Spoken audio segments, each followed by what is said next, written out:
Hi friends, ನಿಮ್ಮೆಲ್ಲರಿಗೂ ಕೂಡ ನಿಮ್ಮದೇ ಆಗಿರ್ತಕ್ಕಂಥ ಯೂಟ್ಯೂಬ್ ಚಾನಲ್ ಸ್ಟಡಿ ವಿತ್ ಪರಶುರಾಮ್ಗೆ ಸ್ವಾಗತ ಅಂತ ಹೇಳ್ತಾ KA ಅವರು 20/8/2026ಕ್ಕೆ ಅಧಿಸೂಚನೆಯನ್ನು ಜಾರಿ ಮಾಡಿದರು. ಅದು ಬಂದುಬಿಟ್ಟು ಸಮಾಜ ಕಲ್ಯಾಣ ಇಲಾಖೆಯಲ್ಲಿನ ವಸತಿ ಶಾಲಾ ಶಿಕ್ಷಕರು ಅಂತಕ್ಕಂಥ 100 ಹುದ್ದೆಗಳಿದ್ದಾವೆ. HKದಲ್ಲಿನೂ ಕೂಡ ಏನು ಮಾಡಿದ್ದಾರೆ ಅಂದರೆ 40 ಹುದ್ದೆಗಳನ್ನು ಕರೆದಿದ್ದಾರೆ. ಸಿಂಪಲ್ ಇದೆ. ಈ ಪೋಸ್ಟ್ಗೆ ಕ್ವಾಲಿಫಿಕೇಷನ್ ಬಂದುಬಿಟ್ಟು PUC ಪ್ಲಸ್ DED ಆಗಿರಬೇಕು, TET ಪೇಪರ್ 1 ಆಗಿರಲೇಬೇಕು. ಓಕೆ, ಸೊ ಇದಕ್ಕಿಂತ ಹೆಚ್ಚಿನ ನಾನು ವಿಡಿಯೋನ ಡೀಟೇಲ್ ಆಗಿ ಹಾಕಿದ್ದೀನಿ, ಅದನ್ನೆಲ್ಲ ತಾವುಗಳು ನೋಡಿದ್ದೀರಿ. ಸೊ ಎಲ್ಲರಿಗೂ ಕೂಡ ಪೋಸ್ಟ್ ಬಗ್ಗೆ ಇತ್ತು. ನಿನ್ನೆ ಪೋಸ್ಟ್ ಬಗ್ಗೆ KA ಅವರು ಅಪ್ಡೇಟ್ ಮಾಡಿದ್ದಾರೆ. 100 ಪೋಸ್ಟ್ಗಳಿದ್ದಾವೆ.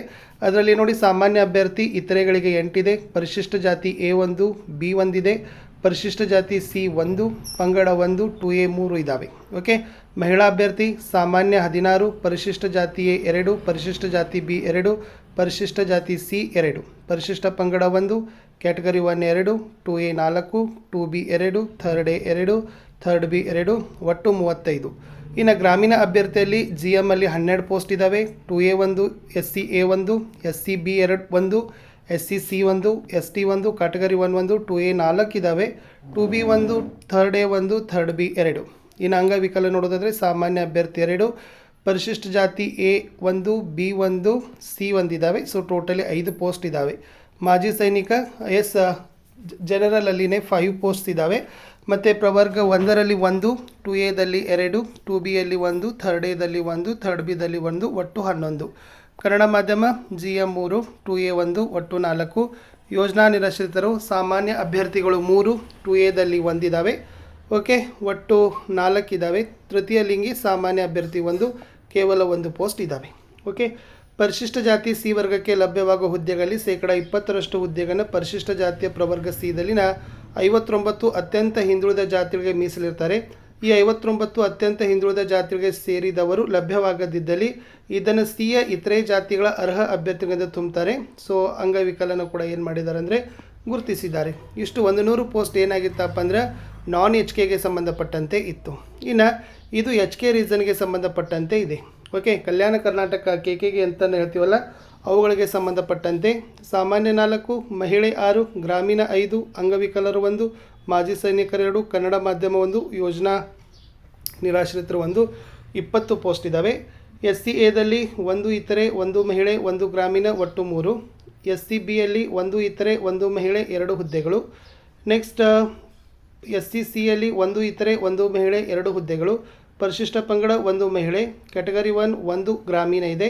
2Aದಲ್ಲಿ 1 ಇತರೆ 2 ಮಹಿಳೆ 1 ಗ್ರಾಮೀಣ 1 ಮಾಜಿ ಸೈನಿಕ 1 ತೃತೀಯ ಲಿಂಗಿ 6 ಇದ್ದಾವೆ. 2Bದಲ್ಲಿರ್ತಕ್ಕಂಥದ್ದು 1 ಗ್ರಾಮೀಣ ಅಭ್ಯರ್ಥಿ ಇದೆ. ಥರ್ಡ್ Aದಲ್ಲಿ 1 ಮಹಿಳೆ 1 ಗ್ರಾಮೀಣ 2 ಇದ್ದಾವೆ. ಥರ್ಡ್ Bದಲ್ಲಿ 1 ಇತರೆ 1 ಗ್ರಾಮೀಣ ಒಟ್ಟು 2 ಇದ್ದಾವೆ.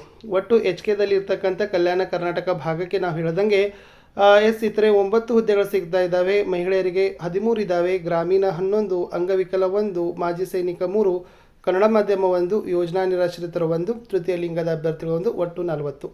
ಓಕೆ, ಸೊ ಇಷ್ಟು ಏನಾಗಿತ್ತು ಅಂತಂದರೆ ವಸತಿ ಶಾಲಾ ಶಿಕ್ಷಕರ ನೇಮಕಾತಿಗೆ ಸಂಬಂಧಪಟ್ಟಂತೆ ಹುದ್ದೆಗಳ ವರ್ಗೀಕರಣ ಇತ್ತು. ಎಲ್ಲರೂ ಕೂಡ ತುಂಬ ಚೆನ್ನಾಗಿದ್ದಾವೆ. 100+40 ಪೋಸ್ಟ್ ಇದ್ದಾವೆ. ಆಮೇಲೆ ಇದು ಏನಪ್ಪ ಅಂದರೆ ಪ್ಯೂರ್ ಗೌರ್ಮೆಂಟ್ ಆಗಿರ್ತಕ್ಕಂಥ ಹುದ್ದೆಗಳು, ಸಮಾಜ ಕಲ್ಯಾಣ ಇಲಾಖೆಗೆ ಸಂಬಂಧಪಟ್ಟಿರ್ತಕ್ಕಂಥ ಪೋಸ್ಟ್ಗಳಾಗಿರೋದ್ರಿಂದ ಇದು ಪ್ಯೂರ್ ಗೌರ್ಮೆಂಟ್ ಇದ್ದಾವೆ. ಜಸ್ಟ್ ಇದಕ್ಕೆ PUC ಮತ್ತು DED ಪ್ಲಸ್ TET ಬೇಕು. PUC plus DED plus TET. So BEd ಆದವರು ಪೇಪರ್ 2 ಆದವರು ಇದಕ್ಕೆ ಎಲಿಜಿಬಲ್ ಆಗೋದಿಲ್ಲ. ಅದೊಂದೇ ನೆನಪು ಇಟ್ಕೊಡ್ರಿ. ಸೊ ಯಾವೆಲ್ಲ ಡಾಕ್ಯುಮೆಂಟ್ಸ್ಗಳು ಇದ್ದಾವಲ್ಲ ಅವರು ನೀವೇನು ಮಾಡಿರಿ, KAದಲ್ಲಿರ್ತಕ್ಕಂಥ ನೇಮಕಾತಿ ವಿಭಾಗದಲ್ಲಿ ಹೋಗಿ ಸಮಾಜ ಕಲ್ಯಾಣ ಇಲಾಖೆ ವಸತಿ ಶಾಲಾ ಶಿಕ್ಷಕರ ನೇಮಕಾತಿ ಅಂತ ಬ್ಲಿಂಕ್ ಆಗ್ತಿದೆ. ಅದಕ್ಕೆ ಸಂಬಂಧಪಟ್ಟಂತೆ ನೀವು RPCನೂ KKನೂ ಅದನ್ನು ಚಾಯ್ಸ್ ಮಾಡಲಿ ಲಿಂಕ್ ಬರ್ತಾ ಇದೆ. ಲಿಂಕಿಗೆ ಅಪ್ಲಿಕೇಶನ್ ಕೊಡಿ. ಎಕ್ಸ್ಪೆಕ್ಟೆಡ್ ಡೇಟ್ ನಾವು ಏನು ಹೇಳ್ಬೋದು ಅಂತಂದರೆ ಈ ಎಕ್ಸಾಮ್ ಬಂದುಬಿಟ್ಟು ನವಂಬರ್ ಡಿಸೆಂಬರ್. ಸದ್ಯಕ್ಕೆ ಅವರು ಒಂದು ಕ್ಯಾಲೆಂಡರಲ್ಲಿ ಏನಾಗಿದೆ ಅಂದರೆ ಆಲ್ಮೋಸ್ಟ್ ಎಲ್ಲ ನೇಮಕಾತಿಗೆ ಸಂಬಂಧಪಟ್ಟಂತೆ ಹಾಕ್ತಾ ಇದ್ದಾರೆ. ಬಟ್ ಇದು ರೀಸೆಂಟ್ ಆಗಿರೋದ್ರಿಂದ ಸೊ ನಾವೇನು ಹೇಳ್ಬೋದು, ನವಂಬರ್ ಡಿಸೆಂಬರ್ ವರ್ಷಾಂತ್ಯದಲ್ಲಿ ಸೊ ಇದರ ನೇಮಕಾತಿ ಆಗ್ತದೆ. ಇದಕ್ಕೆ 2 ಪೇಪರ್ ಇದ್ದಾವೆ. ಪೇಪರ್ 1 GK ಅದ. ಓಕೆ, ಪೇಪರ್ 2 ಇರ್ತಕ್ಕಂಥದ್ದು ಕನ್ನಡ ಇಂಗ್ಲೀಷ್ ಮತ್ತು ಕಂಪ್ಯೂಟರ್ ಅದ. ಕನ್ನಡ ಇಂಗ್ಲೀಷ್ ಮತ್ತು ಕಂಪ್ಯೂಟರ್ ಅದ. ಸೊ ಇದು 100 ಮಾರ್ಕ್ಸು, ಇದು 100 ಮಾರ್ಕ್ಸ್ ಅದ.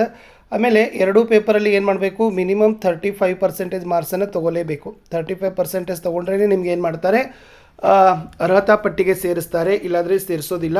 ಆಮೇಲೆ ಪ್ರತಿ ತಪ್ಪು ಉತ್ತರಕ್ಕೆ 0.25 ನೆಗೆಟಿವ್ ಮಾರ್ಕಿಂಗ್ ಇದೆ.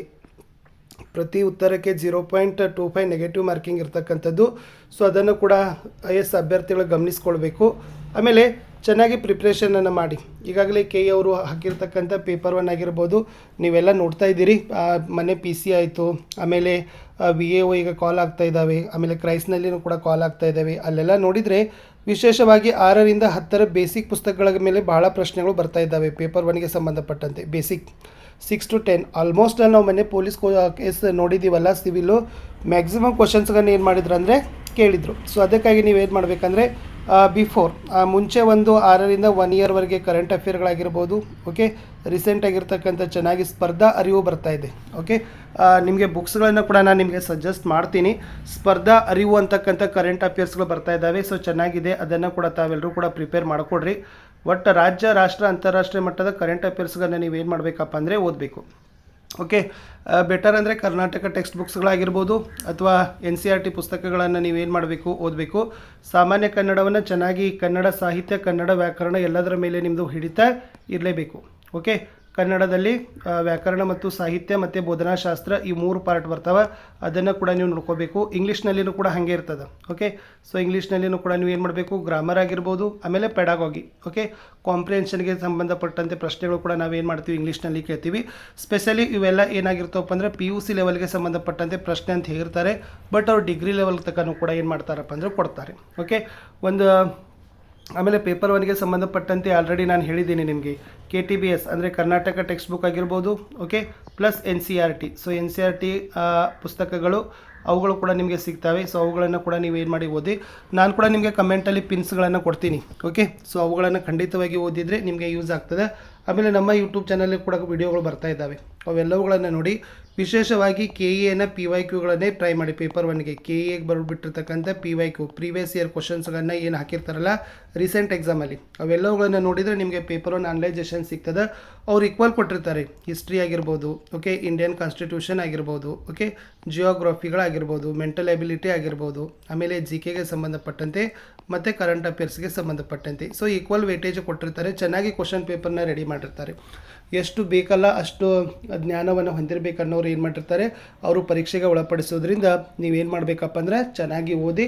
ಬುಕ್ಸ್ಗಳನ್ನು ಪ್ರಾಡಕ್ಟಲ್ಲಿ ಹಾಕಿದ್ದೀನಿ, ಅಲ್ಲಿಂದ ಪರ್ಚೇಸ್ ಮಾಡ್ಬೋದು. ಚೆನ್ನಾಗಿ ಓದಿದರೆ ಸಾಕು, ಗ್ಯಾರಂಟಿಯಾಗಿ ನೀವು 140 ಹುದ್ದೆಗಳಿದ್ದಾವೆ ಸಮಾಜ ಕಲ್ಯಾಣ ಇಲಾಖೆಯಲ್ಲಿ. ಚೆನ್ನಾಗಿ ನಿಮ್ಮದು BA B.Ed ಆತಂದ್ರೆ ಅಲ್ಲಿ ವಾರ್ಡನು HM ಪ್ರಮೋಷನ್ಸ್ಗಳು ಕೂಡ ಇದ್ದಾವೆ. ಓಕೆ, ಯಾವುದೇ ರೀತಿಯಾಗಿರ್ತಕ್ಕಂಥ ಇದು ಅರೆ ಸರ್ಕಾರಿ, ಸೆಮಿ ಗೌರ್ಮೆಂಟ್ ಅಲ್ಲ. ಓಕೆ, ಸೊ ಹೀಗಾಗಿ ಇದು ಬೇಗ ಎಜುಕೇಷನ್ ಡಿಪಾರ್ಟ್ಮೆಂಟ್ಗಿಂತಲೂ ಬೇಗನೆ ಅವ್ರು ಏನು ಮಾಡ್ತಾರೆ ಅಂತಂದರೆ ನಿಮಗೆ ಲಿಸ್ಟನ್ನು ಕವರ್ ಮಾಡ್ತಾರೆ. ಯಾಕಂದರೆ ನಮ್ಮ ಎಜುಕೇಷನ್ ಡಿಪಾರ್ಟ್ಮೆಂಟಲ್ಲಿ PSTR ಆಗಿ ಆಮೇಲೆ ವೆರಿಫಿಕೇಷನು ತಾತ್ಕಾಲಿಕ ಅಂತಿಮ ಆಗಬೇಕಾದ್ರೆ ಮಿನಿಮಮ್ 2 to 3 ಮಂತ್ಸ್ ತೊಗೊಳ್ತಾರೆ. ಬಟ್ KE ಅವರು ಎಕ್ಸಾಮ್ ಆದ 8-10 ದಿವಸದಲ್ಲಿ ಮಾರ್ಕ್ಸ್ ಲಿಸ್ಟ್ ರೆಡಿ ಮಾಡಿ ಡಿಪಾರ್ಟ್ಮೆಂಟ್ಗೆ ಹ್ಯಾಂಡ್ ಓವರ್ ಮಾಡ್ತಾರೆ. ಆ ಡಿಪಾರ್ಟ್ಮೆಂಟ್ ಅವ್ರು ಏನು ಮಾಡ್ತಾರಪ್ಪ ಅಂದ್ರೆ ಮಾಡ್ತಾರೆ. ಎಲ್ಲರೂ ಕೇಳ್ತಾ ಇದ್ರಿ, ಇದು ರಾಜ್ಯ ಮಟ್ಟದ ನೇಮಕಾತಿ. ಓಕೆ, ಇದು ರಾಜ್ಯ ಮಟ್ಟದ ನೇಮಕಾತಿ. ಇದರಲ್ಲಿ ಯಾವುದೇ ವಿಷಯಗಳು ಇರೋದಿಲ್ಲ. ಜನರಲ್ ಟೀಚರ್ಸ್ ಇವರೆಲ್ಲ 1ರಿಂದ 5 ಅಂದ್ರೆ ಕನ್ನಡ ಆಗಿರ್ಬೋದು, ಸೈನ್ಸ್ ಆಗಿರ್ಬೋದು, ಓಕೆ, ಅವೆಲ್ಲವೂ ಕೂಡ ಜನರಲ್ ಇರ್ತದೆ. ಇಂಗ್ಲೀಷ್ ಅಂತ ಏನು ಇರೋದಿಲ್ಲ. ಎಲ್ಲರೂ ಕೂಡ ಕಾಮನ್ ಆಗಿರ್ತಕ್ಕಂಥ ವೃಂದಗಳಿಗೆ ಇರ್ತಕ್ಕಂಥ ಇದು ನೇಮಕಾತಿ. ಸೊ ನನಗೆ ಕಮೆಂಟ್ ಇತ್ತು, ಸೊ ಅದಕ್ಕಾಗಿ ಕೊಟ್ಟಿದ್ದೀನಿ. ಚೆನ್ನಾಗಿ ಓದಿ ಅಂತ ಹೇಳ್ತಾ. So good luck.